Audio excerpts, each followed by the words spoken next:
The Eyes Have It by Philip K. Dick. It was quite by accident I discovered this incredible invasion of Earth by life forms from another planet. As yet, I haven't done anything about it. I can't think of anything to do. I wrote to the government, and they sent back a pamphlet on the repair and maintenance of frame houses. Anyhow, the whole thing is known. I'm not the first to discover it. Maybe it's even under control. I was sitting in my easy chair, idly turning the pages of a paperback book someone had left on the bus, when I came across the reference that first put me on the trail. For a moment I didn't respond. It took some time for the full import to sink in. After I'd comprehended, it seemed odd I hadn't noticed it right away. The reference was clearly to a non-human species of incredible properties not indigenous to Earth. A species, I hasten to point out, customarily masquerading as ordinary human beings. Their disguise, however, became transparent in the face of the following observations by the author. It was at once obvious the author knew everything and was taking it in his stride. The line, and I tremble remembering it even now, read, "His eyes slowly roved across the room." Vague chills assailed me. I tried to picture the eyes. Did they roll like dimes? The passage indicated not. They seemed to move through the air, not over the surface. Rather rapidly, apparently. No one in the story was surprised. That's what tipped me off. No sign of amazement at such an outrageous thing. Later, the matter was amplified.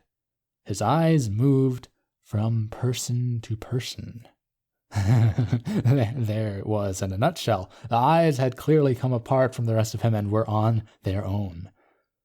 My heart pounded and my breath choked in my windpipe. I had stumbled on an accidental mention of a totally unfamiliar race, obviously non-terrestrial. Yet, to the characters in the book, it was perfectly natural, which suggested they belonged to the same species. And the author? A slow suspicion burned in my mind. The author was taking it rather too easily in his stride. Evidently, he felt this was quite a usual thing. He made absolutely no attempt to conceal his knowledge. The story continued. Presently, his eyes fastened on Julia. Julia, being a lady, had at least the breeding to feel indignant. She's described as blushing and knitting her brows angrily. At this, I sighed with relief. They weren't all non-terrestrials. The narrative continues.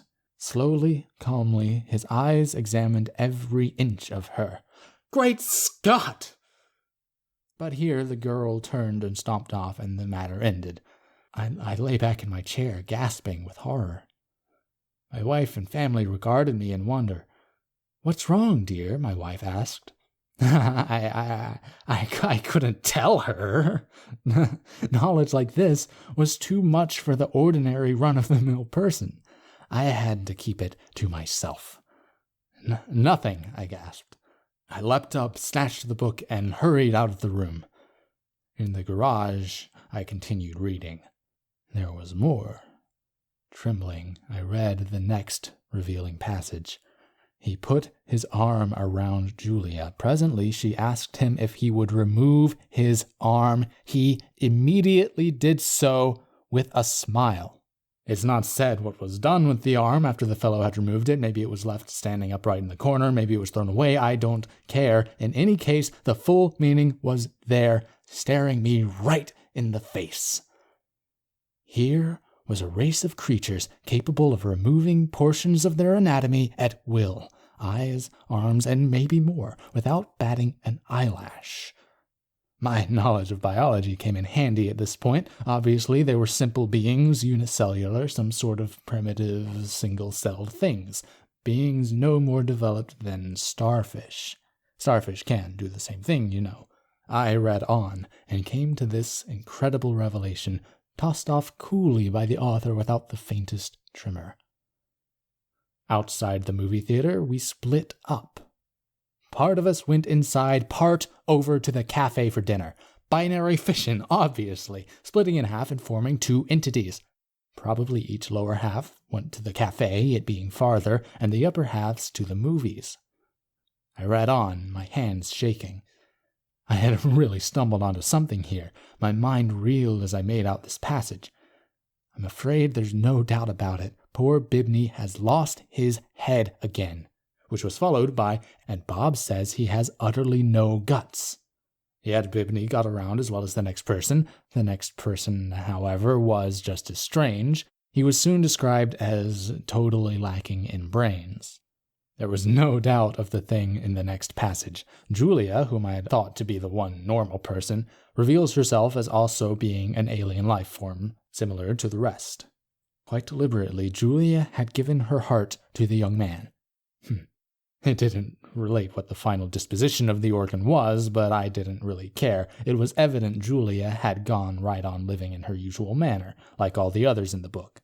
Without heart, arms, eyes, brains, viscera, dividing up in two when the occasion demanded, without a qualm. Thereupon she gave him her hand. I sickened. The rascal now had her hand as well as her heart.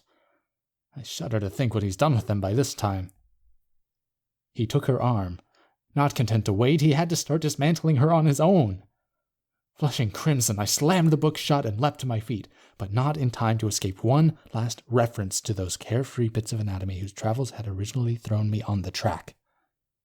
Her eyes followed him all the way down the road and across the meadow. I rushed from the garage and back inside the warm house, as if the accursed things were following me. My wife and children were playing Monopoly in the kitchen. I joined them and played with frantic fervor, brow feverish, teeth chattering. I had had enough of the thing. I want to hear no more about it. Let them come on, let them invade Earth. I don't want to get mixed up in it. I have absolutely no stomach for it. End of The Eyes Have It by Philip K. Dick.